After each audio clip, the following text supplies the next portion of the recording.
What's going on, guys? Welcome back to my channel. It's me, Philip Perry. Hope you guys are good. Today I'm going to be talking about a great winery tour in the Tuscany region. If you find this video helpful, please don't forget to hit that subscribe button, hit that like button, and let's drive the algorithm up. If you like me and you never had a winery tour or vineyard tour in Italy before, and this is your first time, you obviously went online, did a lot of research, and the information could be very overwhelming. It's just loads of info. There's loads of offers. There's just, you don't know where to go. So after doing lots of research, I finally came upon this one place. Now, of course, like everybody else, I looked through the reviews. I was like, some really good reviews, good price from a lot of feedback and research. The Chanti region is the best winery tours, or this is where they create the best wine, period, in Italy.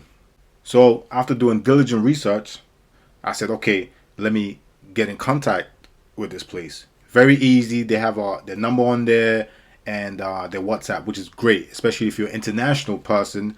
And obviously you cannot make international calls, but you have Wi-Fi, and so you can obviously communicate via WhatsApp. So I basically sent them a shout. I said, listen, I'm thinking of doing your winery tour. Where is it located? How much is it? And exactly how do we get there? Hours, they got right back to me, and they were great. They literally gave me the location, gave me pricing. There's different, if you go on a page, or really realistically, the best thing you should do is actually contact them via WhatsApp. Then they'll give you a breakdown of prices and packages. There's different packages, the different days, and different tours. Castello di Verrazzano. I know I'm butchering the name, but this is the winery I picked and decided to go with. Again, too, it was easy to get in contact with them, and they were just great getting back to me and just giving me as much information I wanted to. Again, too, with this tour, you could book a group, you could book 2 people, or individual. Again, too, is a tour that you can go by yourself as well. So this is great. They give you great options. Also, depending on the day, and they got different times.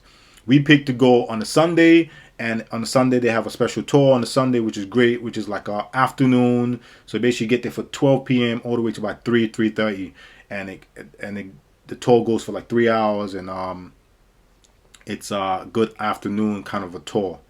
If you find this video helpful, please don't forget to hit that subscribe button, hit that like button, and let's drive the algorithm up. Castello di Verrazzano is basically located in the Gravi Chianti area. So Chianti is the whole region in Tuscany, which is where they produce the best of wines. And in that region, there's loads of different wineries. This one particularly is a great winery because it's a family-owned business and family-ran business, and it's been around for many years. Literally grandfather to father to generation to daughter. It's generation, and it's been around for a while. But it's big. It's a big property, but it's also not super big. There's bigger ones, and it's not super small. So it's right in the middle size range. But it's literally about 40 to 45 minutes outside, south of Florence. So we rented a car. So we literally drove from Florence. Took us about 45 minutes. They give you a pinpoint location, and it's very important because you can really get lost. It's really in the hills, and I mean the roads are kind of tight driving up the hills and stuff like that. But they give you a pinpoint location, and it's easy enough to find. Obviously, you just follow GPS. Now, pricing. So you got different options. You got different times. We went for a 65-year-old on a Sunday, and this basically package included a 3.5 hour tour, and included a 3-course meal, then wine tasting. In Italy, I'm gonna explain how the winery tours are, so you have you know exactly what to expect and how the tour is gonna go. Of the tour will start about 12:10, 12:15. It's a huge group. Our group was basically a group of about 10 to 15 people, and our tour was led by, I can't make this up, by the daughter of the owner of the property. So that's great. So like I said, it's a family-ran business, which is great, and I love supporting family-ran businesses. So this is how the tour runs. The head of the tour will literally walk you through the entire property, right? You start in the front gates, and there's like a massive pool, and there's like an outdoor area. It's beautiful, and they basically kind of march you through the whole premises. Then you go downstairs, obviously in the basement. This is the where the wine is made, produced, and stored, obviously in the basement. Now, I don't know if you've done other tours, but with these tours, you do not taste any wine to the end. I know. Yes, you do not taste, sip, put your tongue on any wine, smell any wine. Well, you smell some wine in barrels, but that doesn't count. You don't taste any wine until the end of the tour. Yes, I know, annoying. They go through this whole spiel about how when the business started, when the dad or the great granddad purchased the land, blah blah blah. They go through the different wines that they produce, how they started, different bottle sizes, and how it comes down to the actual bottle that they sell now. It can get repetitive of her just talking. I'm talking about the tour guide. They talk the talk. There's the best part of the whole tour, as far as before the wine tasting, is there's a nice viewpoint you get to, and you can really see Tuscany. It's beautiful. I went beginning of September, so it's beautiful weather. It's very sunny, clear. So I would recommend doing the tours in the summer, literally the end of the spring, beginning of the summer, all throughout the summer, and just before winter. So basically, after 2-3 hours of this whole learning about wine and how they produce it, blase blase, you come to the end of it, and we go into like a dining room area. There's 3 different ones. There's a big main one, and there's one on the left and the one on the right. We went to the one on the left. It's smaller because we had a smaller group, and basically you sit and they set out all the glasses, and this is where the wine tasting and the magic happen. This is where you paid your hard-earned money for, is to taste some wine. So this is where it happens 3 hours after the tour begins. So you have 4 glasses. So realistically, you're tasting 4 wines, and the last one is like a secret wine. The last one's like a secret wine. Anyway, in my opinion, all of the 5 wines, the first one, which was the white one, was amazing.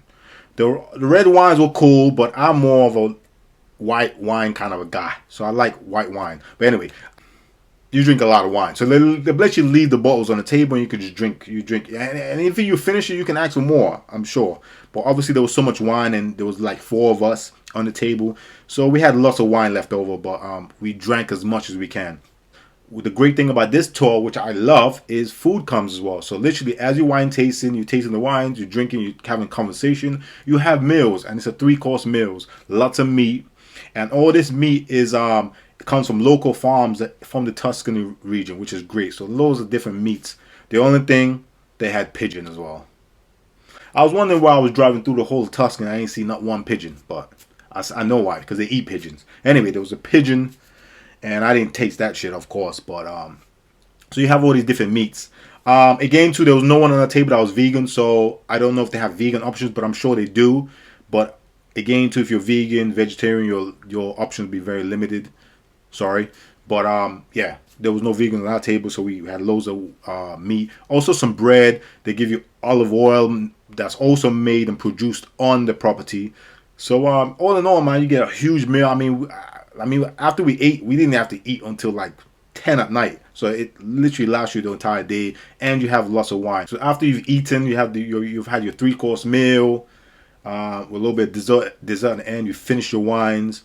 Then there's a counter where they sell the wines that they produce on this property. So you can get you some wine, which are white, red, whatever wine, to take home for friends or for you when you go back to wherever country you come from. Yeah, so they also sell wines which you can buy at the end. I bought one, ran me about 25 to 30 euros a bottle, depending. Again, they have different qualities and different price ranges as well for their wines, but generally about 20 to 35 to 40 to 50 euros a bottle, depending on the wine again.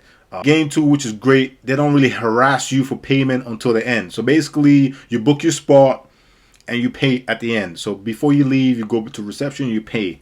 Again, like I said, it was 65 euros per person, right? And which for me was a bargain, because not only getting a tour, you get a winery tour, you get to try about 5-6 different wines, you also get a 3-course meal.